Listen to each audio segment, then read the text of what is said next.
of today, every day, about 2 billion barrels of oil get traded, when actual supply and demand is only about 80 million barrels. Think about it. The multiplication of the transaction is staggering.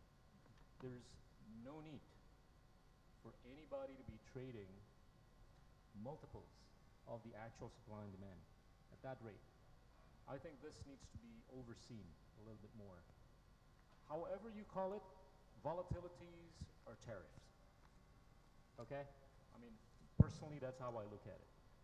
We can talk about the conventional wisdom on tariff and non-tariffs, but I think a big chunk of this, and we're seeing it more and more, the disconnects in economies that are actually contracting, and they're experiencing unusually high rates of inflation by way of these two things, the volatilities on commodities and foods. I think this needs to be managed better.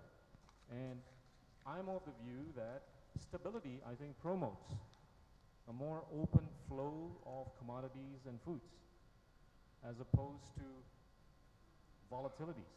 I think there needs to be stability in the way these prices, I'm not against the idea of prices going up nor down, but I think there needs to be predictability and stability in ways in commodities behave so that we can plan better. And I think by way of that, we can be a lot more open-minded about a lot of things, including commodities and foods flows. And on that note, would like to open the discussion to the floor.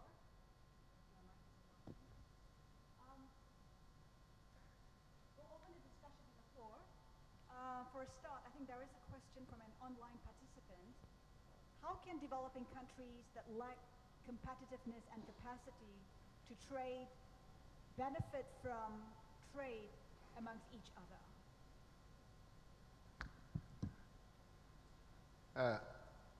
I think the answer is a pretty good sense, which is increase their trade capacity. Now, what does increasing your trade capacity mean? And we've been dealing with that in WTO for the last 7 years when we launched this Aid for Trade initiative in 2005. A part of that has to come from a redirection of international development assistance, a part, to least developed countries whose human or productive capacity is lagging behind. And ITC is a perfect example of what Aid for Trade is about, which is helping low-income countries to beef up their capacity to understand markets, track markets, reach out to markets. And there's a lot of that that can be done through ITC, some WTO programs, UNCTAD, UNDP, UNIDO, European Development Fund, USAID, MCC, the World Bank, and so on. Quite a lot. Now, then, that's the small part. The big part has to do with domestic policies. Investing in education and training is a huge trade capacity building for the future. Investing in energy, transport infrastructures is a huge trade capacity building. So, again, not rocket science. What can and should be done is pretty well known all over the place now. The question is doing it. I think that the trade among developing economies is an opportunity to strengthen institutions, to cooperate each other in order to strengthen, for example, customs, or for example, the different areas in government which are in charge of SMS, measures for sanitary measures and whatever. And also it's an opportunity to share about innovation processes. How can the academy, the private sector, and governments can work together and to share in order to develop the economies. I believe that trade among developing economies is also an opportunity to increase the knowledge of the market. For entrepreneurs in our economies, it's almost impossible to understand what's happening in other markets in the same region. So this is an area where governments can provide a lot of support to their own companies, but also to integrate each other in a very productive way. So at the end of the day, I believe that competitiveness is not only about trade, it's about so many different areas in a country. The strength of institutions, the strength of the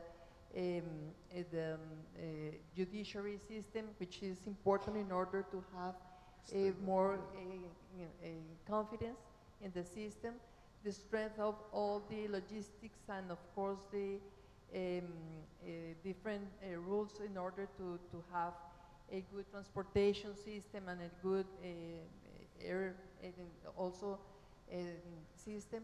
So all these competitiveness rules depend not only of trade, but also depends of a good local policies. And it's so important to have a long-term and stable policies, because in some of our countries the problem is that policies are changing when the ministers change or when governments change. It's important to have a long-term and state policies instead of personal policies, which is one of the problems that developing economies almost have. Ambassador. Yes, I think conceptually we need to look at the issue from trade as a dynamic tool rather than static, in which case, based on vision and some future perspective, even if you lack capacity now, you can envisage trends in markets and build capacity based on your comparative advantage. So once you have that mission, that vision, then the domestic policies that Pascal is talking about begin to fall in place. But if you really look at it from static terms, it doesn't happen. And we have known, and we have examples of countries that have been able to build their competitive advantages.